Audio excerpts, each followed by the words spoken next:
So what even is almsgiving? Because then Scripture talks about it, and even a lot of Christians, I don't think, really understand it. What is it to give alms? It comes the most down to giving aid and help to those who are not able to aid and help themselves. And, in the modern culture, we primarily think of that as monetary aid. We primarily think of that as, oh, I give money to this charity so they can pay for their work. So I do that and then I feel good. But is that where we ought to stop? Or do we have more of a responsibility than that? There's also something to be said for just doing the more subtle type of giving that's personal and directly affects the people around you and might be even more uncomfortable in a way.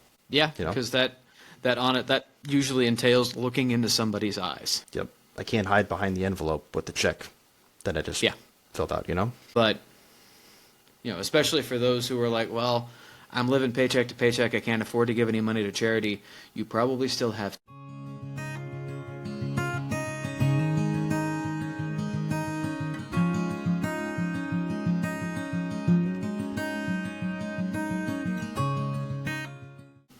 What are we drinking tonight, Ethan? Well, I have drunk. Because I ran out of everything else, I just drank some straight vermouth to see how that would be. Okay. It's not bad, actually. It's very high in alcohol content, so it's like drinking wine that's actually a whiskey. Okay. Not quite that high. It was like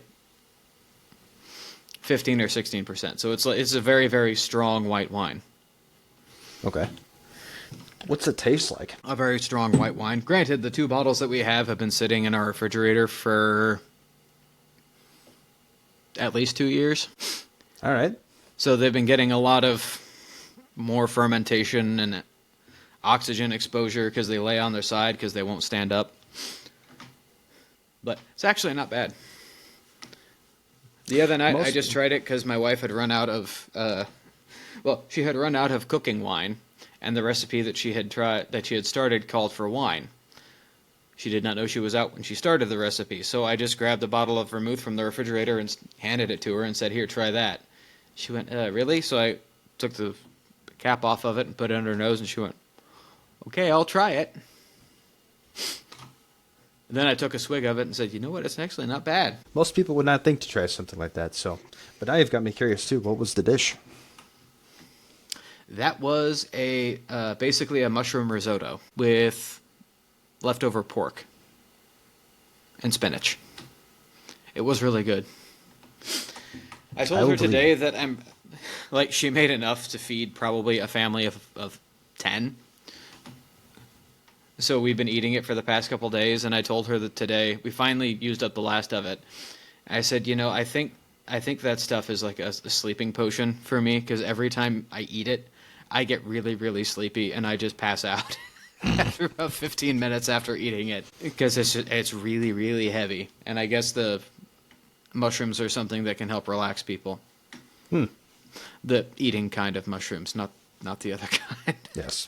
I avoid the other kind of mushroom. As I know you do. So, I don't know what a risotto properly is, speaking. Like, I know I've seen someone... It's a rice dish. Okay. It's like pasta, but with rice instead of pasta. Helps me a little bit, I guess. Where rice is the base, and it soaks up all the fluids and liquids from everything else. It is really, really good. It's another favorite thing of mine, but I have to be okay with having to go to bed in the next hour or so after eating it, because otherwise, I'm pretty sure every time I've eaten some, it also doesn't help that it got cooler all of a sudden down here. So I think my body got used to the hot temperature, and then all of a sudden, the high temperature is 65 after weeks of the high temperature being like 80. And then my body's like, oh, no, now, cold, hibernate. We'll get used to it, so. Yeah. We trained you properly in North Dakota for a reason, so. Yeah, but I haven't been in North Dakota for a while, especially during the wintertime. No. Last wintertime I was in North Dakota was 2020, so. Yeah, well, I'm about 8 hours north of you, and we haven't had consistent highs in the 65 range for a while at this point. So What have your consistent highs been? Somewhere in the 50s to maybe 40s. That's good weather, though. I like that. That's good for... That's at least closer to what it's supposed to be for this time in fall. Yeah. Helps the trees And- turn a nice color. Which they are. And our body, well, at least I'm used to it at this point. So, like the initial snap is worn off, and Well, that's It's why just- I just tonight turned on our fireplace, or lit our fireplace, because I've been wanting everybody's bodies to acclimate. Because the past 2 days, my daughter has slept in until almost 8 o'clock in the morning. Before that, she was getting up at like 6:30. 2 days, she got up before 4 and came upstairs. well, good for you then. And we were like, please no. But that's enough about me. What are you drinking? Well, I was hoping you had some Four Roses, so I could say that you were drinking Four Roses and I'm drinking Four Roses small batch again. But, Oh, so you're drinking the better stuff. well, the Four Roses that I have. At least the Four small Roses batch. good stuff. So, I'm running a little bit out of, well, I'm lower in whiskey than I have been in a while, but the month will roll over soon and there will be another bottle purchased. So, Very good. we'll stock back up. I It's should still have lo- another stock pretty soon, too. I don't know if I have enough for an old-fashioned left of the Four Roses, but if I do, that would be... If I do it, that would be a fitting way to finish off the bottle. So, but I've said enough about Four Roses. I don't need to go over it again. It's a delicious whiskey. Whether the basic version, the small batch version, I assume the single barrel is amazing. I assume everything they make is amazing. So, Yeah. As good as their basically bottom level stuff is, and as good as their small batches, because I've had their small batch too, and that is excellent. As good as those two things are, I don't imagine other stuff being bad. yeah, Because whiskey can kind of only get better, usually, generally. within reason. Yeah. So, my Generally speaking. Contrarian brain immediately thought of the Crown Royal Apple 25 year, but which is unwise. Well, I mean, that's Crown Royal. We know the Canadians don't know good whiskey, so they know from maple syrup. They don't know from whiskey. Yeah. Darn Canadians. So, we're recording this on October the 28th.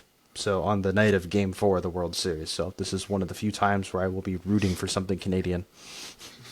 Because, screw the Dodgers. For me, Noah? it's that, and one of the Blue Jays rookies is from my local area, so I got to cheer for a hometown boy. He grew up in the county next. That's one county over from here. Osage County, right? All the more reason to.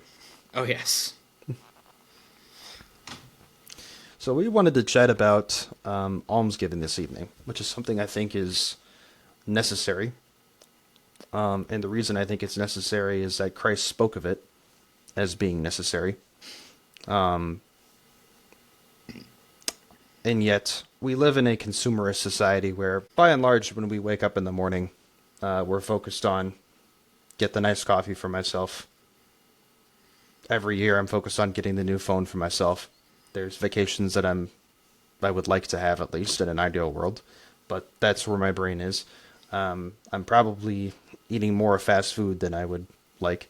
And just the fact that credit card bills are what they are for the average American Yeah. is further evidence of this. This is what credit card debt currently is, and yeah, all that. On the flip side of that, there's also all these causes that are present to me. Whether it's this charity, that charity, this group, this fundraising event, this NGO that's doing stuff in this place overseas or in the other 10,000 places overseas. There's a lot. So if I'm trying to figure out where I should give, not to mention, by the way, my own local community, people that I are more directly within my sphere of influence. So where am I supposed to give and how much am I supposed to give are valid questions to ask with regards to almsgiving. And on top of all that, we're not really a current events channel Yes. right now. Again, recording this on October the 28th. There's the whole thing with the government shutdown and potentially, SNAP getting impacted, for example. It's another question that bears asking, right?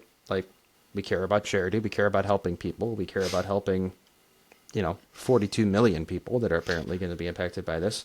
Yeah. What is that supposed to look like?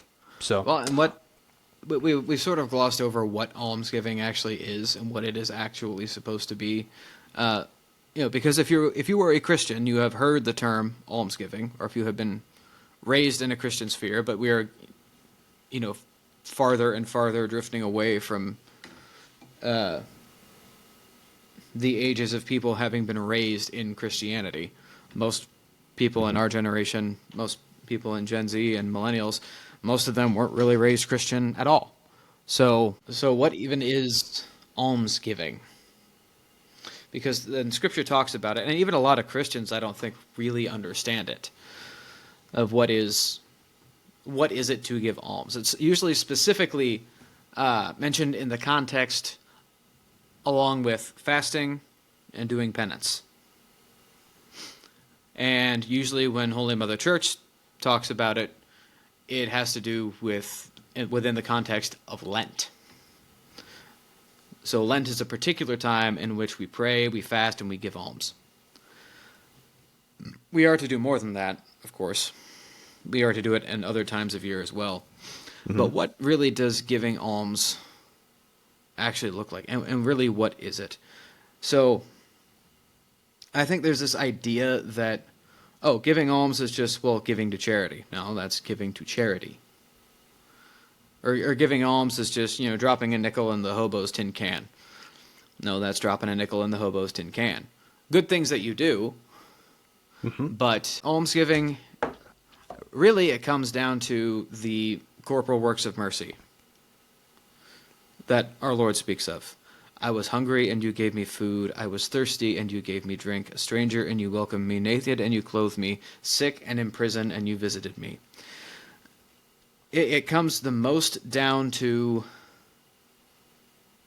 giving aid and help to those who are not able to aid and help themselves. And, in the modern culture, we primarily think of that as monetary aid. We primarily think of that as, I give money to this charity so they can pay for their work. I go to church and the collection basket comes around and there's an extra collection for this. I go to church, I put in the collection basket. The second collection is for whatever charity, and so I do that, and then I feel good. But is that where we ought to stop? Or do we have more of a responsibility than that? Than just giving a minimum of 10%, which is the minimum mentioned in Scripture. And that's Old Testament. And that's one of the kinds of rules of the Old Testament where the New Testament goes much harder. In a certain sense, when you give, it should be everything. Because the Old Testament says that you are to give 10% to the church for the poor. Or all the tribes in Israel, they gathered together. Everybody gave 10% of what he had. But then when Christ is speaking to the rich man, he says, sell everything that you possess and give it to the poor and come and follow me. Now, that doesn't mean that being a Christian means that you have to literally live in abject poverty and can have no earthly possessions at all. What that means is spiritually giving 100% of yourself and having complete detachment from your own material things. And in the case of that rich man, he ought to have just sold everything that he had and given it to the poor to go and follow Christ, because that really is what Christ asks of us. It is a poverty of spirit, at the very least. If not a deliberate physical poverty of body, which is why monks take vows of poverty. It speaks to your point about detachment, because we know what the rich man did. He walked away sad because he had many possessions, is what the Scripture says. It's a tough teaching. They all are. True. All of them. Like, Our Lord was not in the habit of saying popular things. And again, like you said, it doesn't mean live destitute. It doesn't mean you have to literally give everything. It doesn't mean you can't enjoy the good things of this world, like we do. But, I mean, we are supposed to take care of our neighbor, right? Yes. And to your earlier point about the monetary stuff, like there's ways of doing that are monetary. It is, like we said, it is good to put the money in the extra collection at church. It's good to give to whatever drive you happen to be seeing around you. But there's also something to be said for just doing the more subtle type of giving that's personal and directly affects the people around you and might be even more uncomfortable in a way. Yeah, because that usually entails looking into somebody's eyes. Yep. I can't hide behind the envelope with the check that I just filled out, And I definitely can't pose with the check either, for a photo op. Yeah, that actually makes it worse. That has the opposite effect for your soul. If you do it for the photo op, if you give to poor people only when there are cameras present. Yeah. You may be in the time benefiting that person, but that actually has the opposite effect on your soul. It would actually, in that case, be better if you didn't do it at all, for you. So you could have had an eternal reward, and in the words of Christ, You have received your reward. Yep. So I hope you enjoyed the photo op. And I hope you enjoyed the likes and the clicks that you got for it. Yep. Because that's all you're getting. Yep. Another downside of social media, how many people have received their reward? Yeah. Like, all the certified dopamine junkies, put your hands up. And to my earlier point about it being necessary, I'm forgetting, I don't know the exact scripture phrase, but Christ at one point says, the Pharisees, when they pray, they go stand on street corners. But when you pray, like, go up to your room, close the inner door, and pray to your Father in secret. And part of that is prayer is a given. He then proceeds to talk about alms in the same way. Like, when the Pharisees give alms, they make a big show of it or whatever. But when you give alms, don't let your left hand know what your right hand is doing. So it's this is not a optional part of the spiritual life, of the good life, of the holy life. Which is why we can't usually, we can't make assumptions about people who have more than us. We can't make assumptions about the wealthy that, because you have this much money, you must never give it away. Like, you must not be charitable at all. Mm-hmm. Because if, you have a virtuous and holy man who happens to have a considerable amount of money and is giving it away correctly, nobody knows what he's doing. That too. And like we said, it's not evil to be rich, so you can't just begrudge him his wealth, Yeah, our Lord didn't say it was impossible for a rich man to enter the kingdom of heaven. He just said it's easier for a camel to pass through the eye of a needle, which basically, if you're rich, it's hard. Hard work for you to be holy, because the love of money is the root of all evil, according to St. Paul. And, I heard a homily from a priest a while back who said, I hear people saying, "Oh, I want to have success and I want to have money," and I think, why? You are killing your spiritual life in doing that. Mm-hmm. And then the answer is, well, so my kids can have better life than I did growing up, so that they can have nicer things. He said, so you want to shoot your kids in the foot spiritually? Like, you want them to grow up with a love and a desire for material things. Yeah, like, you can do it. You just need to be responsible. Yeah. Now, you shouldn't be starving. You don't want your kids to be starving. If they're starving, then you're not doing your job right. Mm-hmm. But a father is doing his duty to his family by providing a roof over their heads and food in their stomachs. Yep. He is doing the duty of provision for them. And by being present, he's doing the duty of protection. If you are going to try and pass along generational wealth, I kind of like make that your aim, Mm-hmm. I kind of like the Dave Ramsey approach, where he's been very intentional with teaching his kids, like, this is not mine. This is not yours. All I am doing is stewarding it. Yeah. You know? Because ultimately this goes back to God. And all I have belongs to him. Mm-hmm. I'm just looking after it for a little while. And then when I go, somebody else is going to be looking after it. And while we're looking after it, it's our responsibility to do with it correctly. Yep. And rightly. And is it hard to do that? Absolutely. Mm-hmm. Hence why Christ could say what he said and why he did. But, yeah, it's still possible. That would almost be easier than to be rich and be holy. It would almost be easier just to go from being really, really rich just to getting rid of all of it and reducing yourself to abject poverty. Mm-hmm. That would almost be easier and simpler than staying rich and also doing all of the work. That's why one of the things, every now and again I fantasize about winning the lottery. I'm like, oh, what would I do with it? And then I keep estimating numbers in my head based on whatever the lottery win is, or the pot is for the lottery. Mm-hmm. And then I'm like, I don't think I could give that away fast enough. Because one of the delightful things about the Beverly Hillbillies, because every time Jed Clampett's fortune grows, he gets really mad. He's like, oh, it doesn't sit there. I just want to get rid of it. That money's more trouble than it's worth. Simple man. Good man, though. If I were to win the lottery, I'd be like, I don't know that I could give it away fast enough. At least not for my own liking. I know the things that I could do with it. Mm-hmm. But you're even there. You're saying the things you can do with it. You know, and I assume they're good things. So you're not adopting the, As far as doing for others, yes. That's the first thing that goes. After my own debt getting wiped away, which will take basically nothing of a lottery win, then it's doing after that. Mm-hmm. And using, I don't want it for me.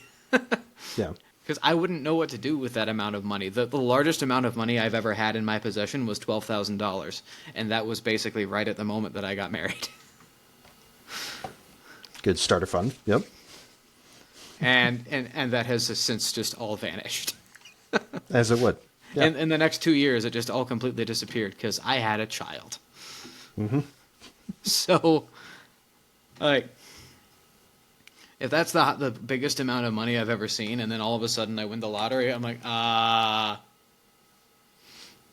okay, who else needs it? Yep. I just don't want my kids to be hungry. Yeah. And a key part of this proper stewardship is almsgiving. Yeah. Like we've been saying. If there's one story that maybe sums it up perfectly, one of the books that I am in progress reading is this book of Mary's life as told by the mystics. Mm-hmm. And one of the things they talk about is how Saints Joachim and Anne were really well off. And they kind of kept just giving a ton of it away, and they kept getting it. They just kept getting it all back. Just kept getting more back. It's like, come on. It's not like they didn't have a hard life. They did. Well, yes, but comparatively speaking, ways. Yes, they were very, very well off. Yeah, they're saints for a reason. But, yeah, they still lived fine. And they're saints. So an almsgiving isn't just... Like we've said, it's not just giving money away to the poor. And we'll get more into why actually money is just giving money is probably lower on the actual priority list of almsgiving than you would think it is, as far as how you give alms. But so we're not just all doom and gloom. Let's talk about the good ways that it affects you, that the good that comes out of giving alms. Yeah, and you framed it up really well with comparing it to the corporal works of mercy. I was a stranger and you fed me, naked and you clothed me, sick and in prison and you visited for me. So, yeah, what are some ways people can do that? What would you like to say about that? Kind of just doing just that. So instead of just donating to this charity or that charity or this charity or that charity or this cause or that cause, say, oh, I gave $40 to this particular cause. I feel good about myself. Actually go and cook a meal at a soup kitchen. Mm-hmm. And actually hand it out. Actually put it in somebody's hands and look them in the eye. Because that will do much more for your soul, even just in the moment. will do much more for you than anything else. That will do way more than just this, oh, here's my $40 that I'm sending back to you. Now, you should probably donate too if you can afford it. But, especially for those who are like, well, I'm living paycheck to paycheck, I can't afford to give any money to charity, you probably still have time. And time is the most valuable resource that everybody has, and to give of your time and of yourself to somebody else's good is better than any amount of money that you could possibly give, both for you and for them, because they are actually seeing. Because if the guy walks into a poorhouse and just lives in the poorhouse off of the poorhouse coffers, then he might be safe and secure, but there isn't really that logical connection, that mental connection of somebody cares about me. Somebody did this for me. But if you walk up to a starving man and hand him a plate of food, then he actually has that connection in his brain of, you did that for me. Mm-hmm. And likewise, if you just put money into a collection box or a collection basket or in an envelope, for one thing, you don't actually know positively where it's going or what it's going to, which that we'll get into later, but you are also disconnecting yourself as well. If you only ever put money in an envelope or in a box or in a collection basket, then you are depriving yourself of seeing the face of Christ. You don't see the face of Christ in a pile of money that you've just thrown more money onto. It's certainly harder. That's an amazing point.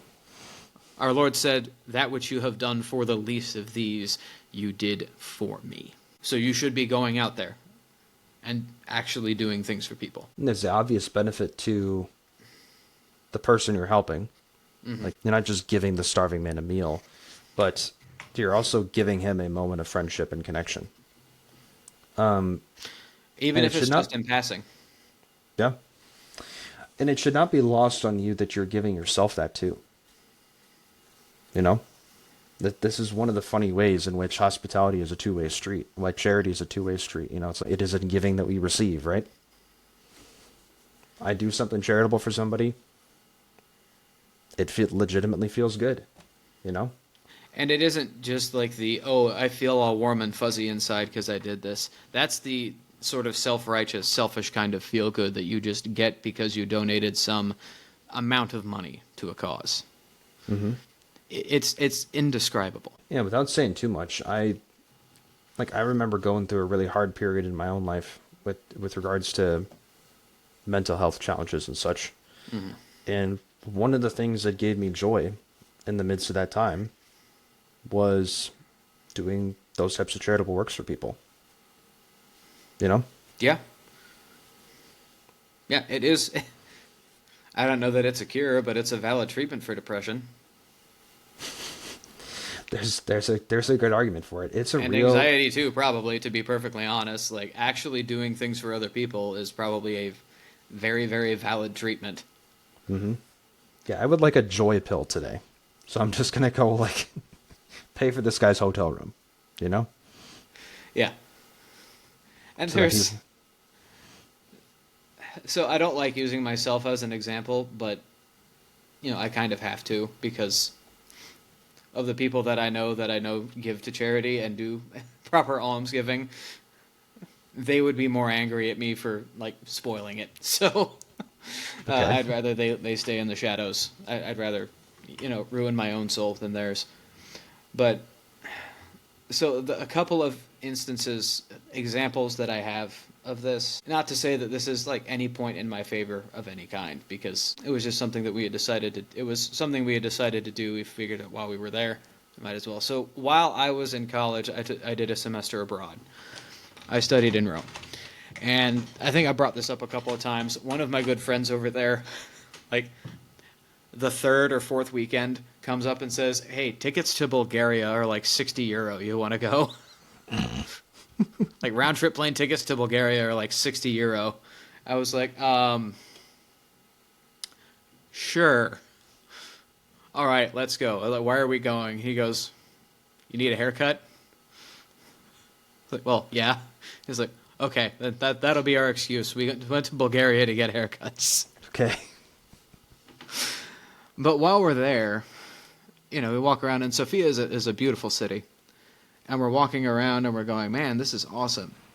And there's a restaurant over there, a chain restaurant called Hiesberger, which is sort of like a German equivalent of McDonald's, but the food is better because it abides by European health laws. So the bar there is really low to beat, so yes, yeah. I believe you. So while we were there, and we go into one of these, and we're looking at the menu, from what we can understand. You know how McDonald's had the dollar menu? The Hiesbergers in Bulgaria have a 1 lev menu. Lev being the Bulgarian currency. At the time, the lev was worth about 50 cents. Okay. So we were like, huh. So we each just got 5 burgers. We spent $2.50 on 5 hamburgers because we're both college sophomores. Mm-hmm. And my buddy is just a very large man. So is like 6'3", almost 300 pounds. Huge guy. Yeah. But unbelievably nice. And a man who could definitely eat 5 burgers. I believe I know this gentleman. Yeah, he could definitely eat 5 burgers, and it wouldn't, even that probably wouldn't be enough. But then while we're standing there making this decision, he goes, hey, why don't we buy 5 and give some away?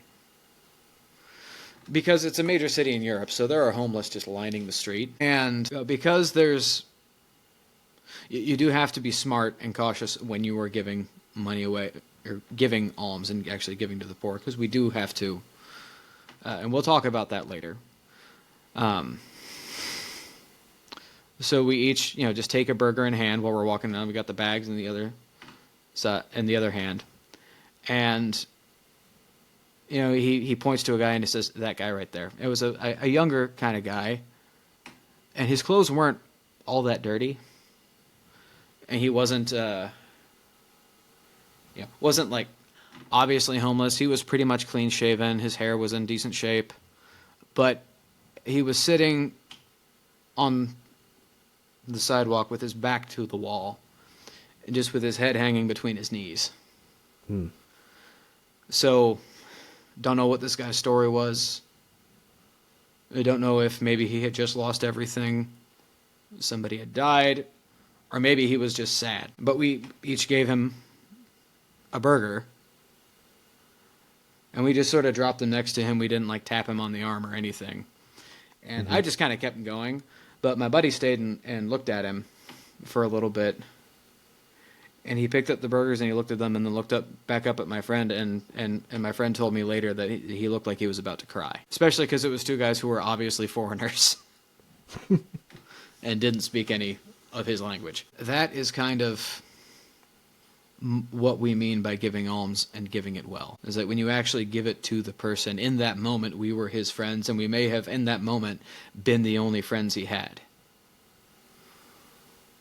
And I have no idea what that does. Maybe that was the one thing that kept him from throwing himself off a bridge, because somebody showed him kindness in a very dark moment. Maybe, I don't know, but you're not wrong. So that's even in a way, it's like it's partially about the gift, but it is about that kindness. So, like another story from my own life, in the midst of aforementioned mental difficulties, having a really rough day, I remember walking into a gas station once, and I remember the cashier behind the counter just giving me a really nice smile. And I remember for whatever reason how that cut through my soul like nothing else could. Yeah. Just a moment of kindness. Yeah. And even just kindness can be almsgiving. Even if you have nothing physical to give, just kindness can be almsgiving. Exactly. If an old man is having a hard time getting up out of his bus seat, you give him a hand. Yeah, just help him up. You help him get off the bus too, because that's not an easy thing to do, even for people who are able-bodied. But yeah, no, if you have any mobility issues, for sure.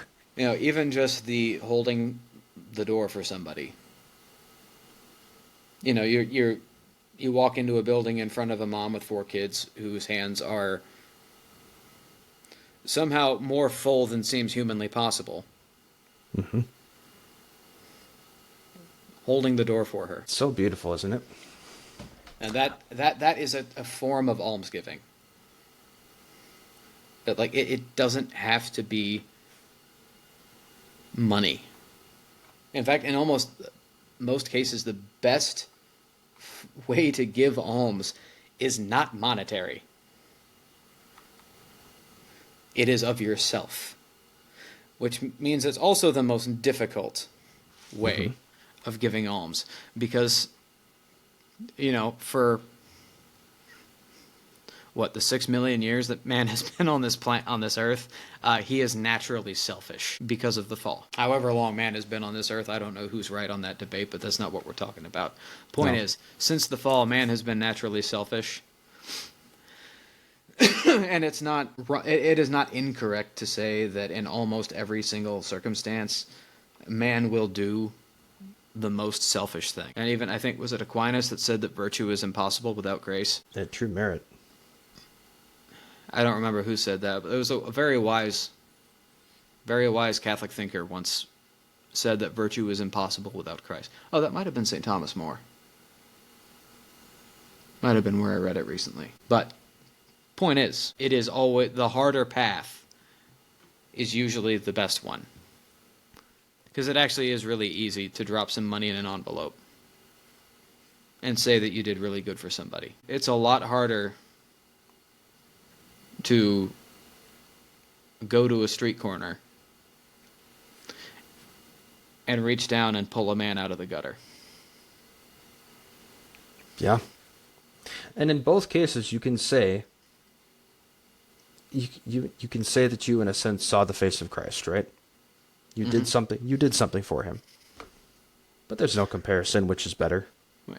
There's no comparison which is more worthwhile. Let me put it this way. So imagine you are receiving a gift from somebody close to you. Say your mom is going to give you a gift.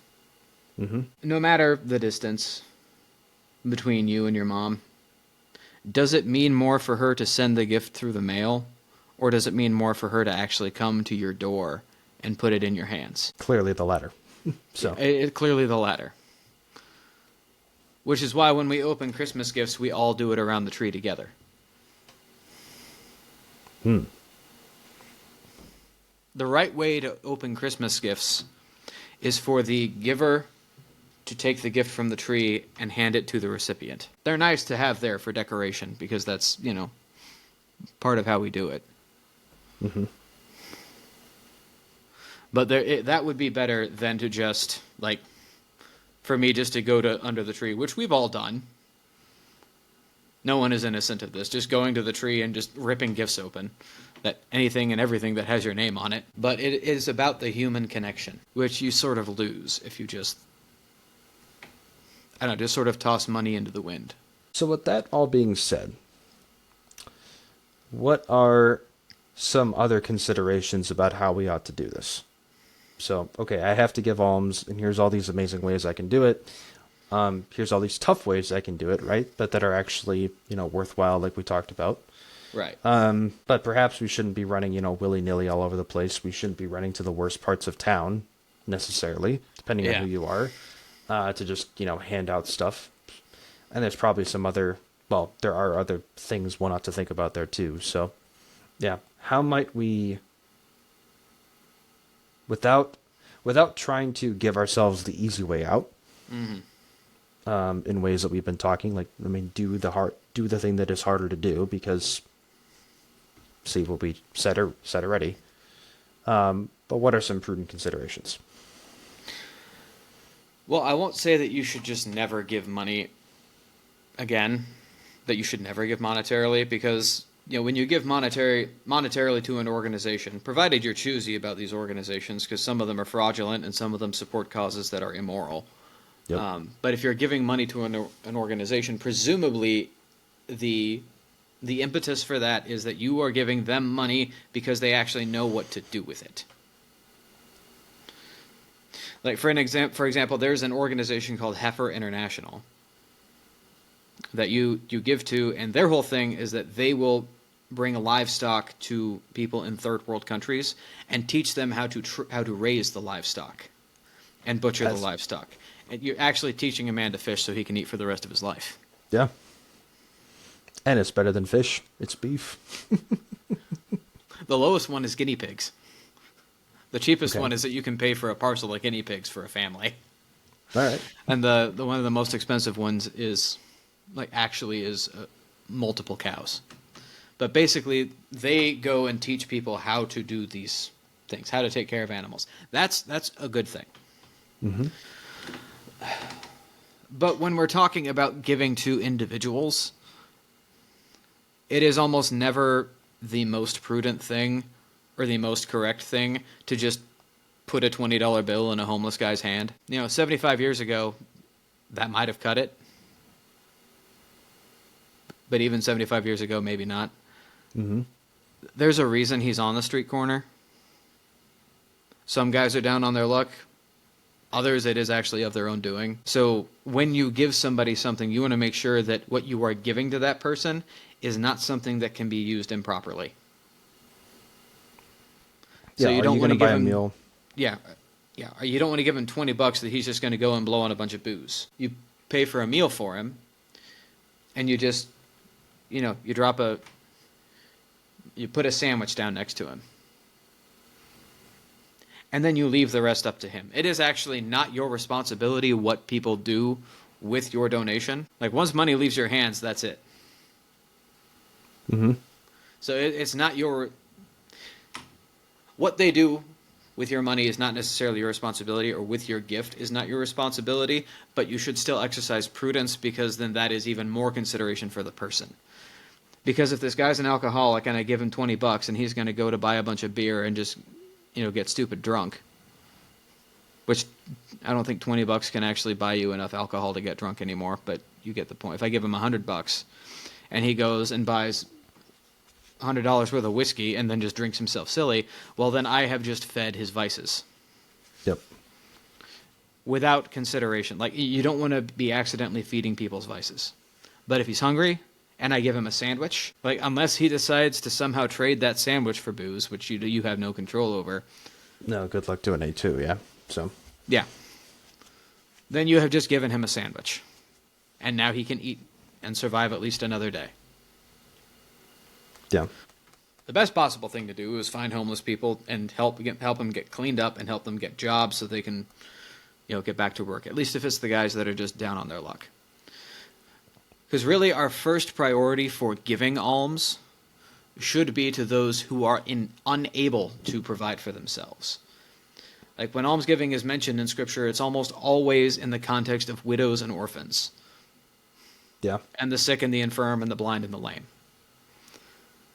So you give to people who actually cannot support themselves. The widows and the orphans who have no one to care for them. The sick and the infirm and the blind and the lame who are not capable of caring for themselves.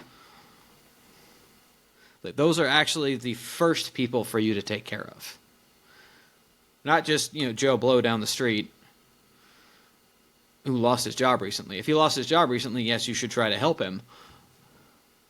But there's also still the responsibility on his part to go and try to find another job and find other work, especially if he's got a family to take care of. So the most time and effort should be spent taking care of people who are unable to take care of themselves, which this sort of leads into something that most people have heard now, thanks to our good vice president, the Ordo Amoris. So what should be our reach of that as well? Well, first, actually, your responsibility is to take care of your family and your community.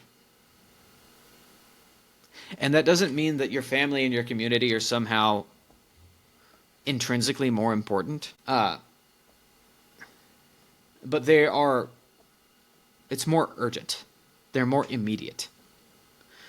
Your responsibility is to what is the most immediate to you. Yep. And then once that's taken care of, then you can move down the line. Mm-hmm. And go to the less immediate things. So, everybody talks about, we have to support the missions and we have to support, people going to Uganda and to Rwanda and, to the third world countries and all that. And that is good, and we should be doing that.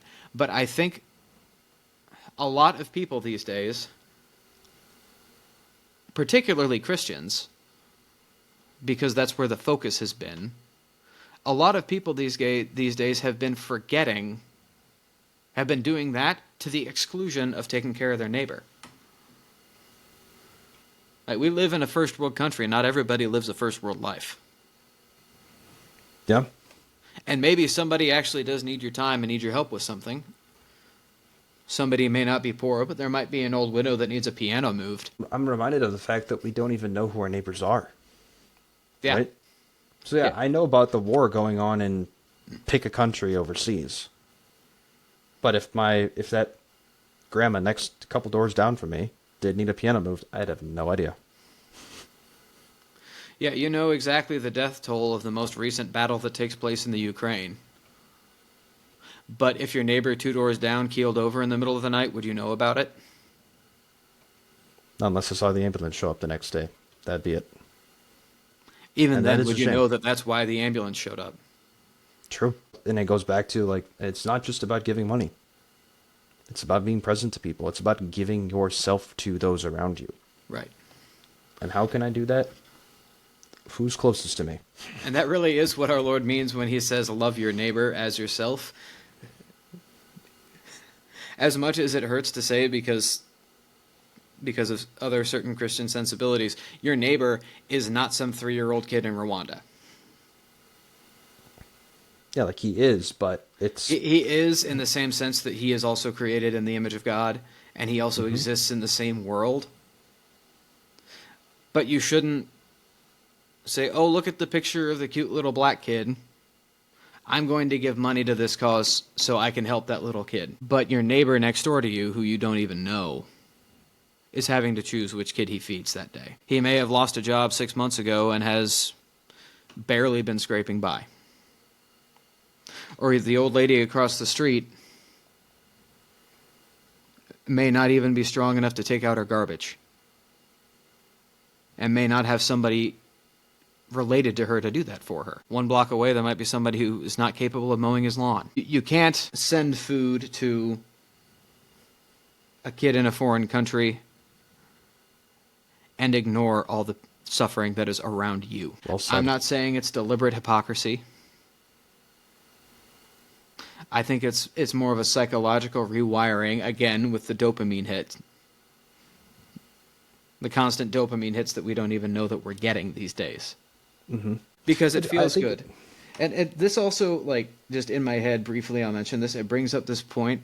Everybody has gotten ads for the Feed a Child campaigns. Mm-hmm. And...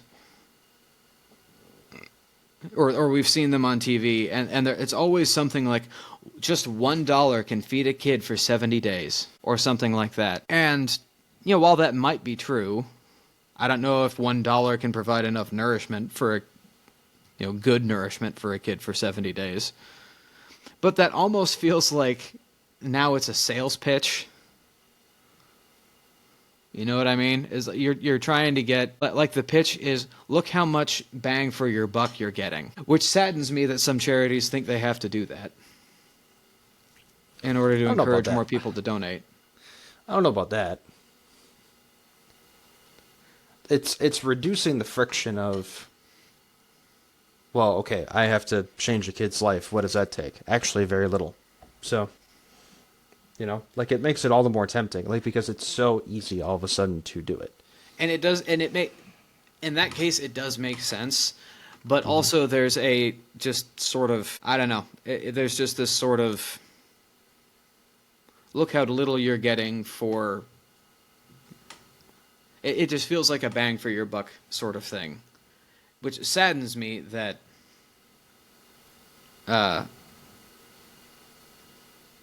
that's the case, because there are way too many people in this country that I know would get that in the mail and can afford to give more than $1 and would still only give $1.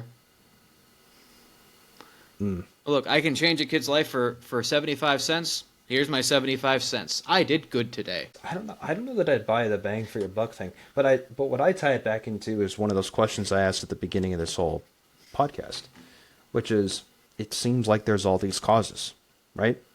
Mm-hmm. So they got to differentiate themselves somehow. They got to try and, because they know they're not competing with just you and your local community that you could be taking care of. It's your local community and the other 50,000 groups. You know, Right. and then you got mail for half of them, or saw TV ads for the others and stuff. So it's like, how do, you know, if there's a way to look at all of this, the book He Leadeth Me by Father Walter Ciszek, great book that everybody should read. I've seen that book. I haven't read it. To paraphrase part of what he says in there, if you want to know what the will of Christ is in your life, look around you. So, you do keep saying that. Yeah, and part of the looking around you can mean that if I get this thing for a charity in the mail, that I can take care of them. Right. But it also means actually look around me. It means pay attention to my neighbors, to that hidden suffering that maybe I don't know is there, but I actually could do something about. Like, I'm literally 100 feet away from asking a question that could change their life. Right. There's a sales pitch. Oh, by the way, it's really tough compared to putting a buck in the mail. But yeah, the charities are telling you, it only takes $1 to change a child's life. Well, that may be true. Do you know how many dollars it costs you to go and talk to the old lady across the street? Zero. None. It costs you $0 to be a nice person. It costs you $0 to give of yourself, but giving of yourself is of infinite value. Mm-hmm. And do I do this, folks? No, I don't. But neither do I. But this is a challenge to ourselves. Like, if I don't do it, fine. It still doesn't preclude me from thinking about it and talking about it on this podcast. And I'm going to take myself to task for it even worse than I would ever take anybody else. Which... Particularly with my own tendencies to self-deprecation, which you are personally very well aware of. Yep, because I also have those too. So, but these are just the things that you can and ought to do. Mm-hmm. So if you want to make sense of, okay, who do I take care of?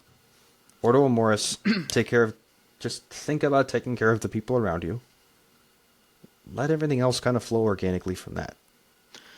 And while there may be a sort of, subconscious guilt for if you're not actually able to take care of the kid halfway across the world, there might be a subconscious guilt over that. But that is not a true guilt. That is actually a false guilt. That would be the devil talking. Because also, he is not your immediate responsibility. Yeah, not compared to the others. So. Because somebody else actually will take care of that kid. There's no guarantee that somebody else is going to go take care of the old lady across the street. And again, it's still good to give. Like, we should be doing that, but prioritize rightly. I'll never tell you not to give, but things must be done in their right order. Mm-hmm. And speaking of order and other priorities, something that ties into this is one of the pillars of Catholic social teaching, which is the principle of subsidiarity, which is, if I'm going to manage things, let's say, if I'm going to govern, I'm going to do things on the lowest level possible. If I'm going to do some good for society, I want it done at the lowest level possible. Mm-hmm. This is what, this is why parents are the primary educators of their children. That doesn't mean y'all have to homeschool, although that'd be kind of cool. But it does mean that ultimately... More people should be homeschooling, but yes. Yeah. Like, if that's going to be outsourced, it should be delegated by the parents. Like, they get the say on that. And you can apply this to everything else. This is also where we're going to tie SNAP and other programs like that. So yeah, we started mentioning that we're talking about this now because SNAP is probably going away, and now we're actually going to bring it back around to why we did that in the first place. Yeah. So let's pretend it's not under threat right now due to a shutdown, and let's just pose the question: where should that type of charity for, we'll use the big number, 42 million people, where should that be coming from? It should be coming from people like you and I. Yeah. And I'm only going to say so much about this initially because I know you have a lot of thoughts that you want to, that you can very well lay out about this. Mm-hmm. But it should not be coming from the government, which means it's really just coming from me and everybody else, and then amalgamated and then kind of spread out. There's all sorts of problems with that. Yeah. So personally, here's the thing. If you can afford to and you know somebody personally who is on food stamps, maybe take a portion of their grocery bill. Take them grocery shopping. Mm-hmm. Because on top of that, that'll probably actually wind up being better. Or go grocery shopping for them and just leave it at the door. Be free DoorDash. Free Instacart. Mm-hmm. For that person. There used to be a long time ago, bakeries actually used to take the day-old bread and just leave it in the back window for anybody that was hungry that would walk by. Or if somebody came in and said, a friend of mine can't afford food anymore. A friend of mine lost his job. He's got a wife, just had a baby. They need help. Then the baker would say, here's some day-old bread. Mm-hmm. Which day-old bread is still good, so it's nothing against the bakery for that. They've already lost the money on it. They can't sell it because it's a day old. But there's no use in throwing it away. Might as well put it towards some good. Yeah. It's that kind of thing. So we could do that with the grocery stores now. Yeah. Yeah, we can say, hey, do you have anything that is that you've taken off the shelf because it's reached expiration date or is just past expiration date? And we all know that a lot of things last almost a week after their expiration date anyway. Even milk lasts almost a week after expiration date in the refrigerator. So, but by law, they can't sell it. At least in many places, or by regulation, they can't sell it. Mm-hmm. So hey, where's the stuff that is past due? And in a lot of cases, grocery stores themselves will do that. They'll just say, all right, we take all the stuff that we just took off the shelves because it expired, we put it on that truck, and it goes to a food pantry. Or, the truck just goes to this neighborhood where people need it, and the guy just stands in the back of the truck and hands stuff out to people. As simple as that. And if you want to go even a step further, then you could do, the Blue Apron thing, or whatever all those other services are, where they basically send you the recipe too. This would be a good thing for chefs to do. If you own a restaurant, and you've got ingredients that you can't use anymore but are still good. You got stuff you can't serve to people. Or if you just have the money to, go get a decent grocery haul for a family and write up a list of recipes using those ingredients with the most minimal amount of cookware possible. Mm-hmm. Even then, you can still go to Walmart and get a cheap set of pots and pans that'll work just fine. You could have all sorts of fun with that idea. That'd be pretty cool. Oh, yeah. That actually would be awesome. But to bring this back around to SNAP is potentially going away. 42 million people are potentially losing their government-funded food benefits. Oh, no. What are we to do? Yeah, what are you to do? And I became irritated in this past week when everybody was talking about it, because people in the church, priests and bishops, stood back and wagged their finger at the government for allowing this to happen. How dare you allow this to happen? How dare you allow these people to lose their government funding? And there are two ways of looking at that. One is, it's kind of like with the immigration debate. One is there are people who honestly think that everybody that is on the SNAP benefit absolutely needs it and will not eat without it. I personally have never seen anybody use food stamps that wasn't at least 75 pounds overweight. Even in soup kitchens that I've worked, food drives that I've done, I've seen people come up to take a free handout of food that could have stood to miss a meal, rather than taking something that would have gone to somebody that's more hungry. Even that. But how many people are just sitting around and doing nothing? Not widows, not orphans, not blind or lame. Able-bodied people that are refusing to work and just letting the government pay for all of their food. Mm-hmm. And I know there are people who actually don't think that people do that, or have a hard time believing that people do that. And it's good that we should hope that people don't do horrible things like that. But, all indications are that the majority of those 42 million people, there's a good chance they are. I wouldn't be able to That put a percentage on it. I don't know that I'd do that, but it's definitely happening. Like even that's with that, you only need 51% to have a majority anyway.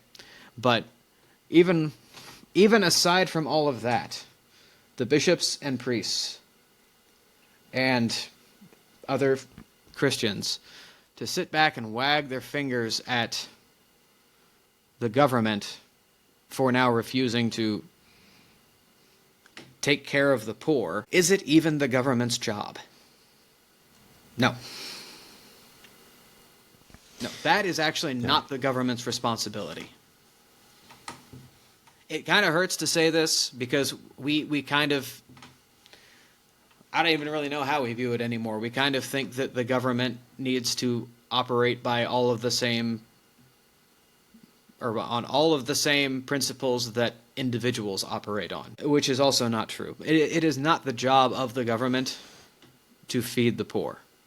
It is the job of the church and the faithful. And the only reason to demand that the government do that, well, there's only two reasons that I can think of to demand that the government do that, is because you either just really don't know because you haven't been taught, and there's probably a lot of people that honestly just really don't know that that's even the government's job, or you do know and you don't want to do it. You would rather some of your tax money go to that because you're paying your income taxes already. You would rather the government give you an income tax hike or give somebody else an income tax hike. Or in the cases of potentially some priests and bishops, because we know this has happened in the past in some cases and it might be happening now. You know that it is the church's responsibility, and you know that you have a responsibility as a bishop to first care for the poor and to lead your flock in caring for the poor. But because the government's doing great, I don't have to. So one of the reasons I know that this did happen in the past, which is why it's almost certainly happening today, at what proportions and with what bishops, I can't tell. There's no way for me to know because I can't judge another man's heart and soul. But it would be stupid for me to say that it's absolutely not happening. Cardinal Richelieu, who everybody who's read The Three Musketeers knows about, sort of infamously corrupt French cardinal, tried to take the throne of France for himself. Great. Was at the time the Archbishop of Paris, and during that period, St. Vincent de Paul was active. Now, St. Vincent de Paul basically started a religious order with the purpose of helping the poor in a specific way. And he worked tirelessly. He slept like 2 hours a night, because every waking hour he spent was either with, I'm pretty sure he was a priest, was either with the sacraments and the Mass and the sacraments, or with tending to the poor. This made Cardinal Richelieu extremely happy, because that meant he didn't have to do anything. Look, this good and holy man is doing this great thing. Now I don't have to. Well, for one thing, if your attitude is, look, these people are helping people, so I don't have to, why don't you help them out? They're going to get tired. Even if it's not about the people that they're helping, you can at least give them a hand. I mean, it speaks to how diluted the charity is when you outsource it to the government. I mean, and this is happening. This is happening under my purview. I don't have to do a darn thing for it. Yeah. You know, or the version of that I do if I'm just content with giving my tax money to the government so they can in turn use part of it, or rather print part of it, so steal even more of your money. Side topic for later, but that's also relevant to this. So they can just distribute it out. So, yeah. So in other words, you're giving money to the most bloated charity we have. Bloated and useless, to be honest, as well, because it doesn't even properly do the function of a charity. Yeah, well, bloated. So how much of it is actually making it back to the people? There's more overhead than there would necessarily be for a good charity. You remove the voluntary aspect of it, so it's less meaningful to the people getting the benefits. It's less meaningful to you getting the benefits of being charitable. There's no reason to do it. It's like the most pathetic and sad conscience boost that you can ever get, because the most that you could possibly say about that is, I voted for that policy. Oh, congratulations, you went into a box and put a check mark on a piece of paper. Even less effort than putting $1 in an envelope. Good for you. Yeah. And you might surmise from that, okay, well, maybe it's pathetic, fine, but it still is a good, right? Like, it's still a really low grade good is how we defined it. It's not even that. No, it's only that if it cannot be done at a lower level. And as we've established, it can be. Like, I have the ability to be a lot more charitable to the people around me. Let's say the people that actually need SNAP, or that need the benefits that SNAP provides. They should be getting it from somewhere else. They should be getting it from somewhere else. They should be getting it from their neighbors, at least. Or they should be getting it from the nearest Christian church. Yep. Or even synagogues. Synagogues actually have the responsibility to this as well, because it's in the law of Moses. Well, even if you're not religious, it is your responsibility to take care of your neighbor. So, yeah, and because it is your responsibility and not the government's, and because of even more details about the way the government does it, in terms of, okay, how does taxation work, how does inflation work, and so on and so forth, and there's reasons why it's just as unjust for it to be doing that. Yeah, it's just wrong in every possible way. Yeah. And again, we say this in the current late October 2025 framework of SNAP might be going away. But this point is just as valid 3 months in the past, or 3 years in the past, when there was not that threat. And truth has not changed, very recently in that regard. Yeah. That's one of the nice things about truth, is that it's a constant. So, but, if that requires you to do the tougher work and maybe, cut out the Starbucks and go buy a meal for somebody, cut out the Starbucks and go buy a meal for somebody. Yeah.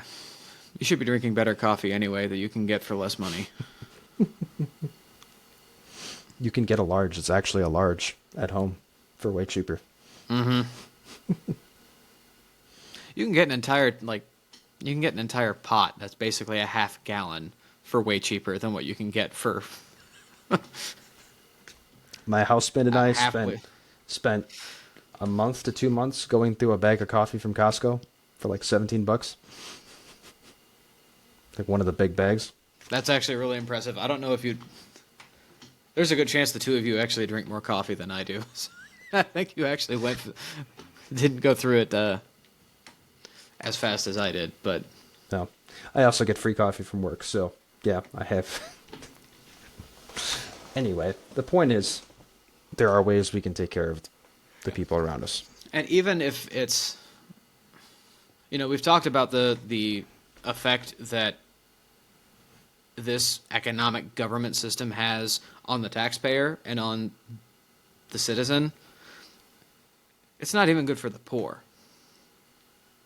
Like, yeah, you can argue, but they're getting money. They are getting something of a good.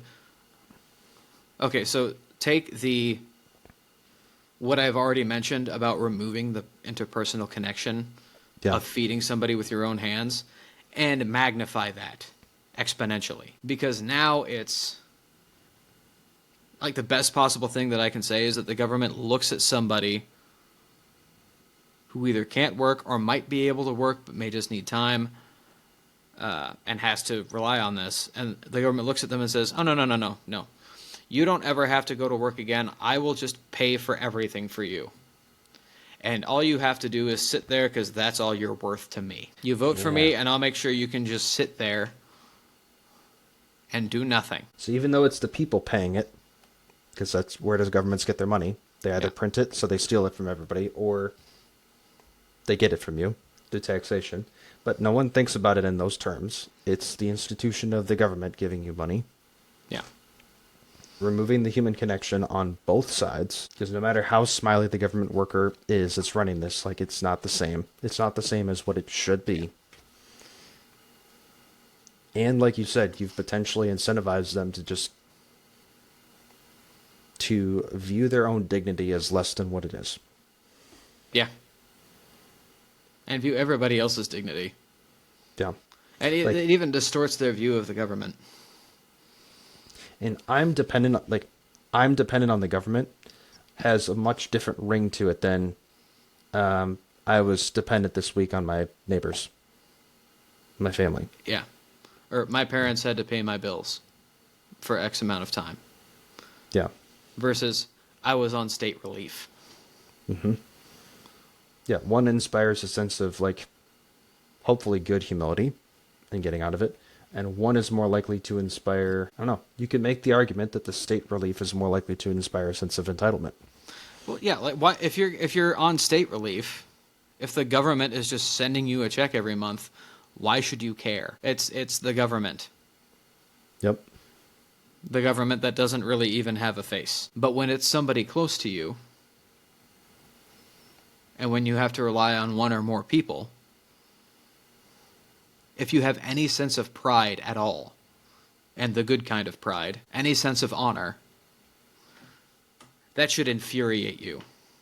That you have to rely on somebody else to pay your bills. And that should get a fire lit under you, which incidentally is what infuriate means, but that should get a fire under you to go out and do some actual work. So you can be the one to actually provide for yourself and provide for those who you care about. Now, that doesn't mean, oh, I'm going to spruce you up and help you look for a job interview, because you should still be trying to find right work. But maybe it does, But, still be trying to find right work, something that you are good at and something that you will love. Mm-hmm. But sometimes you might also have to go, you might also have to settle for a time until you can find that.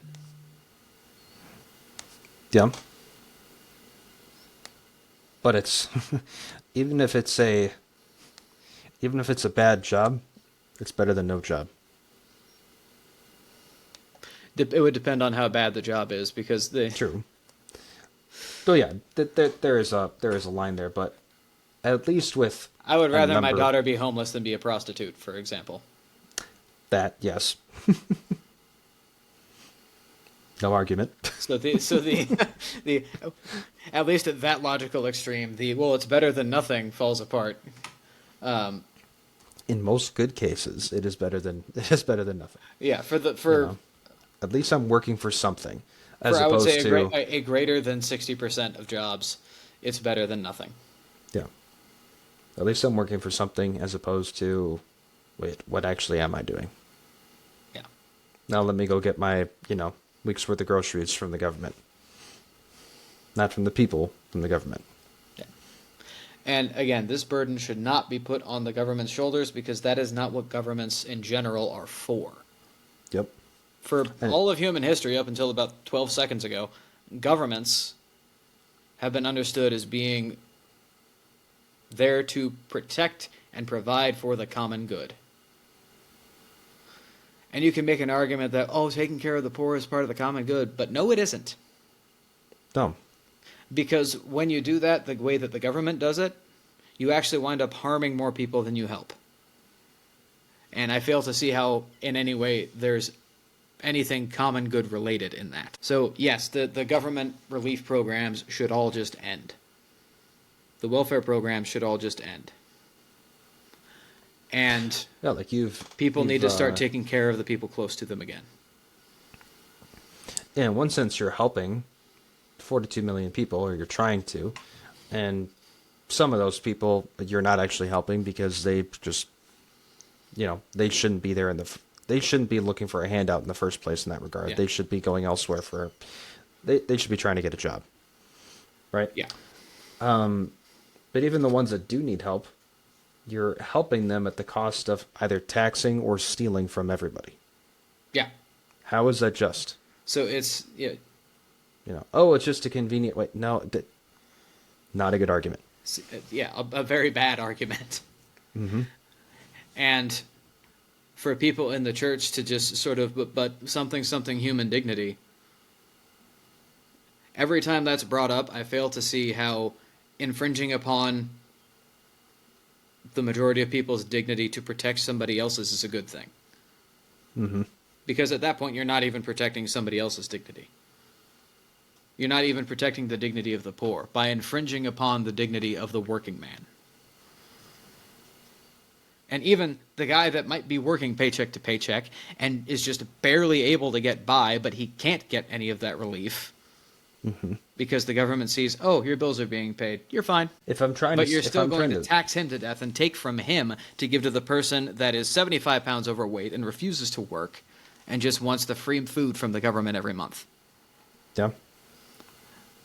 Like, that is not at all good for human dignity. That is not at all in keeping with any understanding of human dignity that has ever been had in history. So,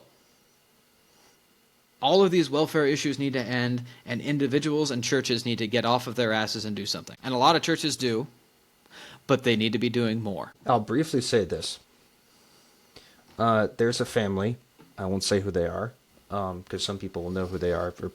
If there's any people that know me that are listening to this podcast, they might know who this family is. But let's just say they're near and dear to my heart, and I care about them.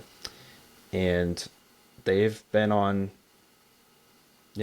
they've been getting money from food banks or food services, or I don't know the precise details, for a while now. Mm-hmm. Because they're in hard times. Or at least hard times compared to many. So, and for the sake of the argument, let's say that involves SNAP. If that involves SNAP, and that's how they've been getting by as they have for the past few years, I love them a fair bit. I'd be perfectly okay with saying they shouldn't be getting it from them. Yeah. They should be getting it from other places. So, you were shocked to find out, to your point about the churches should be doing this and other people should be doing this. My family has been in hard times, and we've gotten help. We've gotten help multiple times from our parish growing up because our parish actually has a fund for that type of thing. Yeah, I hadn't heard of that before. Yeah, and I haven't heard of it anywhere else. I'm sure it exists some other places, but you can't. It's almost impossible for your parish to be the only one that has that. But it's rare enough that I've never heard of it. Yeah, and every parish should have it. I have a sense of familiarity with at least half the parishes in my diocese, and I don't think any of them have that. No.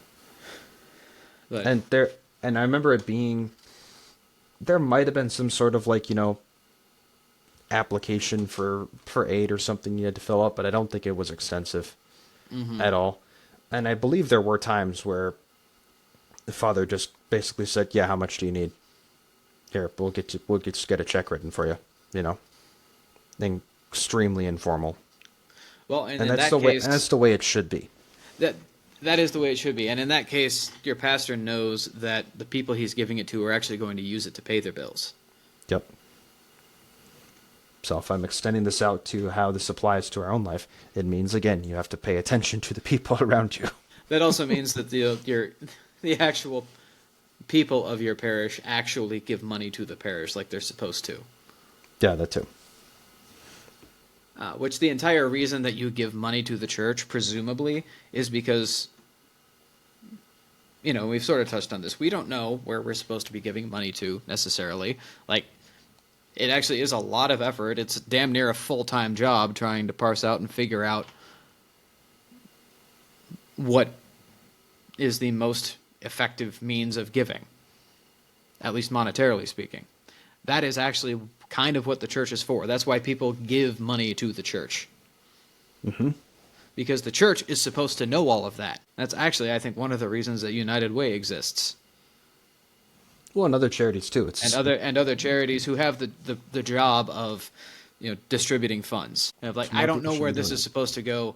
I don't really know what to do with this, but I know it has to go. It should go somewhere. So here, you take it and figure out what's best to do with it.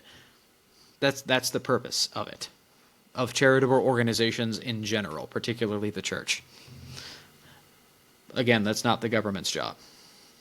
No, it's not. The government's role in charity is to never impede the role of individuals or the government in providing for charity. Mm-hmm. And the government getting involved in charity is impeding the charity. Yeah, the government should also actually encourage that. Mm-hmm. So I'm totally okay with having the tax-exempt status, even though the tax that they're exempt from is unjust. But I'm okay with tax-exempt sort of things. Like you can say that it's like, you're exempt from sales tax or something like that, if we're going to use an actual reasonable tax. To say that, you're exempt from sales tax exempt because you're a church, you're a charitable organization, and you do good. But they should have to report that they actually are doing the good. Like that is the farthest that I can see the government exerting some influence on charity. But even to that point, and then if a church or an organization isn't properly being doing their job, then the government can say, all right, you're no longer tax exempt until you do your job right again. Because that's honestly the kind of thing that I would do with one of my children. But I can also see that going in the wrong way where, like, okay, well, maybe the criteria for like what the organization has to do could be unjust.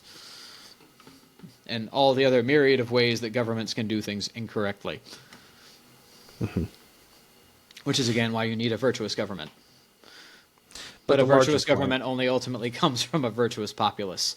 So, which gets at that you would need to care. You need to do your job, people. You need to be virtuous.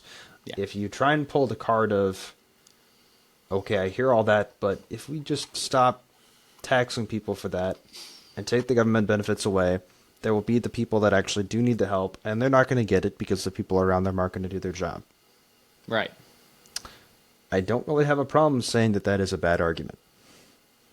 Because if the people around them don't do their job, that is the fault of the people who did not do their job. Yeah. Not the government.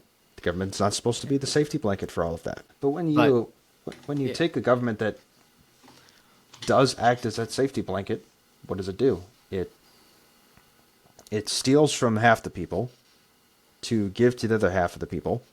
So the half of the people steals from half of them to not even really give enough to the other half of the people because of all the overhead, because it's a horribly inefficient system. Yeah. So that's an injustice. Enough of the people that are going to end up with some of the money or some of the things that the money buys are going to become entitled. Mm-hmm. So that's not good. The people that are being taxed for this or otherwise stolen from, they're just going to get more and more strained.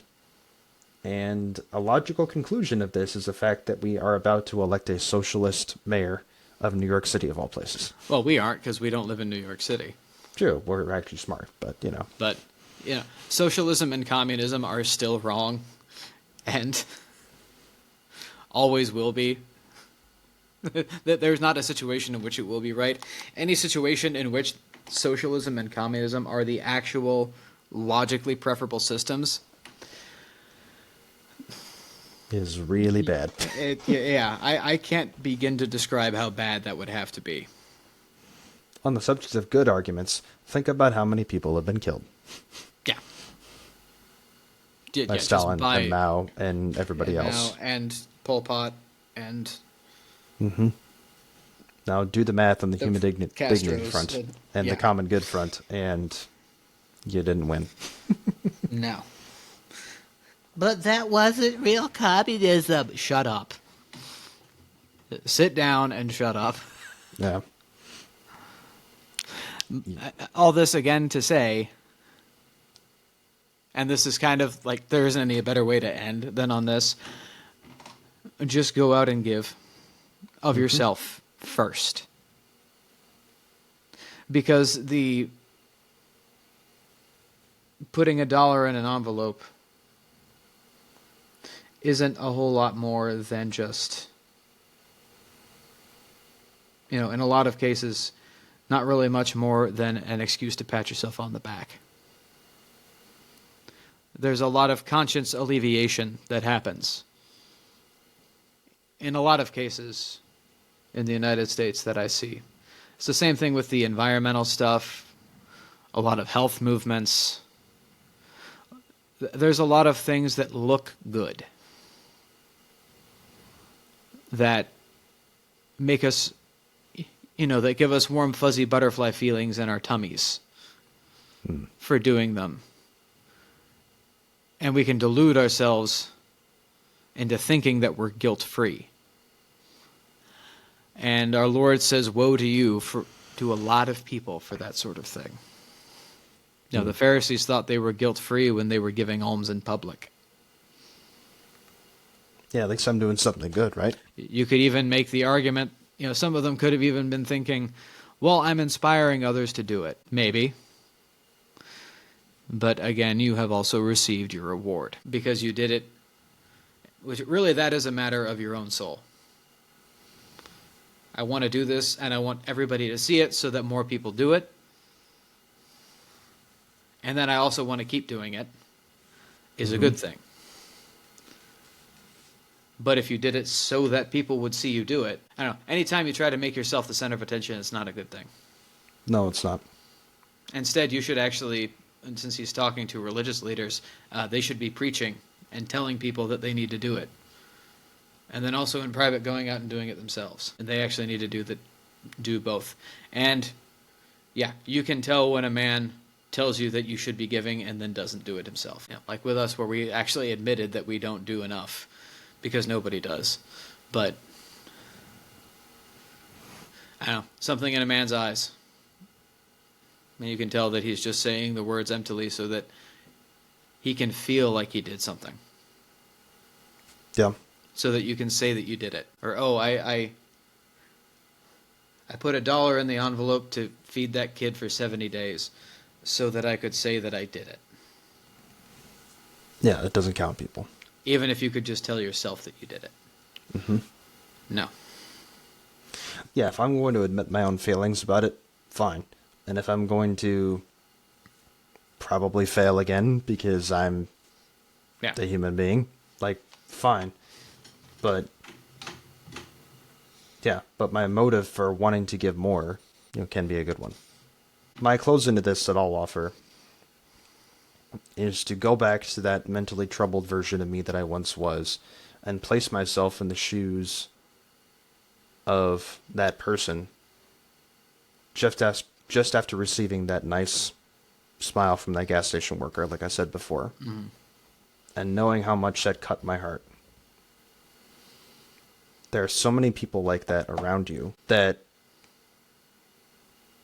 you may know are there, you may be able to find out are there, or you may never know that they were having that type of day or in that type of need. Maybe they need the smile. Maybe they need the hamburger or the pair of hamburgers. Maybe they need prayers. Maybe they need all of the above. Everybody needs prayers. Mm-hmm. Just go out and offer it. Yeah. Again, it is in giving that we receive. So make a gift of yourself. If part of that sounds cliche, fine. The best cliches are true. And the reward you will get for that will not only be one hell of a dopamine hit in a good way, because it's that fulfilling and joyful, but there will be a spiritual reward for you too. So do it. And on that, I bid you a good evening. We bid you adieu.